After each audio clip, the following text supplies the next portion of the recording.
I'm super excited to bring up our next guest. For those of us of a certain age, he was one of my first crushes that I ever saw on TV. It's true, sir. Amazing dimples, amazing musician, talk show host. He was on all the shows. He had his own talk show in the daytime. You might know him from the show That's Incredible, that was back in the 80s, that did incredible things. And now he's a self-described atheist and openly secular, and he's here to, I think, play some music and talk to you about where he comes from. So please welcome the very handsome, the very talented, the very reasonable John Davidson. Thank you. Thank you so much. Thank you. Thank you. Well, she mentioned That's Incredible. Did anybody watch That's Incredible? With Fran Tarkington and John Davidson and Kathy Lee Crosby. And then there was the Hollywood Squares. I was the second host of Hollywood Squares. As you know, Peter Marshall was the first host. And so we've grown up together. For 50 years, I've been this thing on television doing a lot of very silly shows. I want to go back today to the very first show that I hosted and sang on. It was called the Kraft Summer Music Hall. Does anybody remember that show? It was in 1927, I think. No, it was in 1966. Regulars on the show were George Carlin, Richie Pryor, and Flip Wilson. And George Carlin was the head writer on that show, as well as the regular comedian. George Carlin wrote everything that came out of my very waspy mouth. George Carlin was the hippy-dippy mailman wearing a suit and a tie. He wasn't the George Carlin that you know now, that you knew until he passed away in 2008. He was hiding. I was hiding. But I had a lot more to hide than George did. Several years later, George Carlin sort of came out. He exploded for the good of us all and became the George Carlin that we know, right? I couldn't follow his example. I was just so... George used to make fun of me. He said, "You're so waspy. You're so wholesome. You look so cute." I was so cute on TV. Do you remember? It was sickening how cute I was on TV. Only older people here today know that. I was cuter than Donny Osmond. I was cuter than Marie. That was the trouble. I was so cute, I'm sure Michael Jackson would have asked me to stay overnight. But now, this year, I'm about to turn 75 years old in December. Don't be fooled by my hair. Yes, I have great hair. I still have my hair. Yes, I have my hair. But hair is the only thing that my body can still produce. One guy got that down front. My wife said, "Why don't you cut your hair? You look ridiculous." I said, "I'm going to be 75 and I'm in a crisis here. I'm in a crisis. I'm growing my hair long because I don't want to be 75. I said, "I don't want to look like an old man." She said, "Great, now you look like an old woman." I was hiding in 66as I hosted That's Incredible, as I hosted the Hollywood Squares, as I sat in for Johnny Carson. All those times. I guest hosted for Carson more than any other singer. As I played Vegas, I didn't talk about my atheism. But it started way back at Denison University, and when I went to college from 63 to 66. I was a philosophy major because my father was a Baptist minister, and my mother was an ordained Baptist preacher as well. And I thought, I'll be like my dad, because when a preacher is up there in the pulpit, everybody respects you and everybody loves you. It's a great position to be in. So I became a philosophy major. The first two courses I took were Logic 101 and Religions of the World. Those were the GE courses in the philosophy department.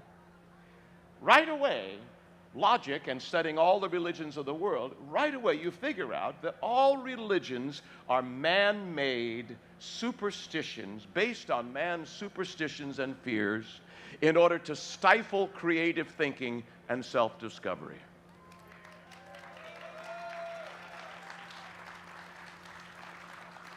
But when my career started going, I couldn't say that. People perceived me because of the way I looked, and because I was a nice guy, I guess, because I was a moral person, that terrible prejudice about you can't, if you're an atheist, you couldn't be a nice guy.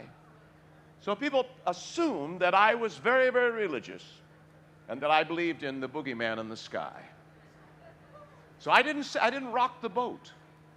When I got to Branson, Missouri, I had a theater in, Branson, Missouri. It's in the Bible Belt. I call it the Bible Rust Belt.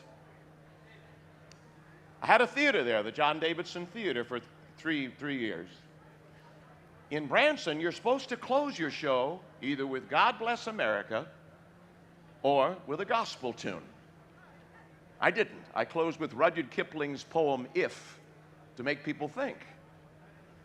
And people said, why don't you sing a gospel tune? We're in Branson here. This is God's country. And I made up some excuse about not being a gospel singer because I'm just one. Gospel should be done by 4 guys, and I don't really know God Bless America. I made up an excuse. I was quiet. I was silent. Story of my career. About 10 years ago, I was doing a play in Kansas City, Overland Park.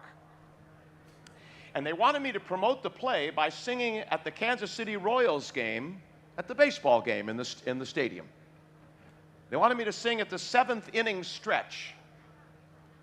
They wanted me to sing Take Me Out to the Ball Game. I said, great, that'd be great. You'll plug the theater. I'll get a plug for my play. About 3 days before I was supposed to sing, they came and said, John, no, we don't want you to sing Take Me Out to the Ball Game. We've changed our minds. We want you to sing God Bless America. I said to my wife, I cannot sing that song. I don't want to be a part of that. I know it's a traditional song, just part of loving America, but I'm not going to sing that lyric.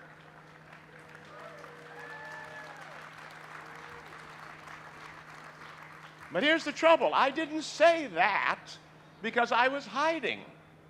I said, oh, I'm so sorry. I have a rehearsal at the theater. I'm sorry. I guess I can't sing at the Kansas City Royals game. I'm sorry. I just can't be there. I was silent. It's hard sometimes to speak out and say, no, I'm an atheist, and it's okay, and I'm a moral person.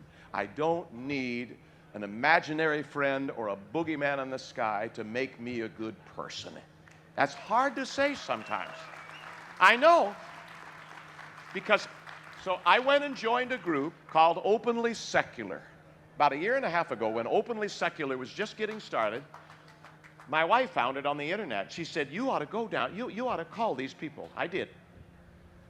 And I made a video for them, and I discovered a lot of other people who were moral, decent, great people who my mom and dad would have said, boy, that's a good person. And they didn't believe in a supreme being. So I found a home there. But I've always wondered what would have happened if I'd walked out in that baseball game in Kansas City, 7th inning stretch. What if I'd sung these words? I love America. Yes, it's the land that I love. I'll stand beside her and guide her through the night like the stars up above. From the mountains to the prairies, to the oceans white with foam. I love America, my home sweet home. I love America, my home sweet home.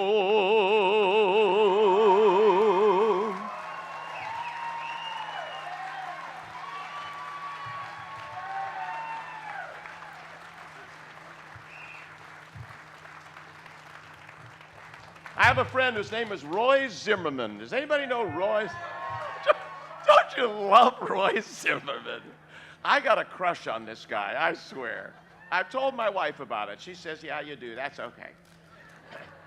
I love Roy Zimmerman, and he has a song. I guess they want me to go to another mic. Do you? Did you want me to go? Huh? It's okay, isn't it? Yeah. On my way in here tonight, I bruised my nose, hugging a tree. I was late because I stopped off at the D.C. jail to set a criminal free. And I ran out of 7-grain bee pollen, macrobiotic, organic, sustainable marijuana for my jerky need. Do you know how hard it is to be liberal? Well, do ya? I had to learn to speak French, Spanish, Hindi, and Dolphin just so I could relate. I'm exhausted from taxing and spending and controlling the media and ruling Cambridge, Massachusetts as a separatist nation state. And at yoga today, I got bent out of shape because a guy doing bowl pulling pose next to me was intolerant, which I hate. How hard it is to be liberal. Well, do ya? Constantly feeding the hungry, bleeding my heart out and exceeding my budget, and needing approval, and reading the Huffington Post, and leading a sing-along. Everybody! I'm sorry. I sing at 7 gay weddings a week. I'm running out of Barbra Streisand songs. Nothing else fits the bill. And I saved an endangered male darter from being eaten by an endangered spotted owl, who I saved from being eaten by an endangered snow leopard, who I saved being shot by a poacher, who I had to kill with kindness. It took a while, and I hit a speed bump and spilled my chai latte all over the hemp-covered seats of my Prius, and the speed bump turned out to be a homeless Native American. So I apologized and gave him some land, stomped out his cigarette, took away his gun, shot myself in the nuts on my way to my frivolous lawsuit, where I was suing myself because I masturbated against my will. Do you know how hard it is to be me? To be a knee-jerk liberal, but I wouldn't give. To be a tight-ass teabag, circle-jerk conservative.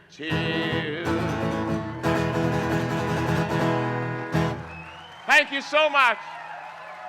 Oh, please. Oh, please. Oh, oh.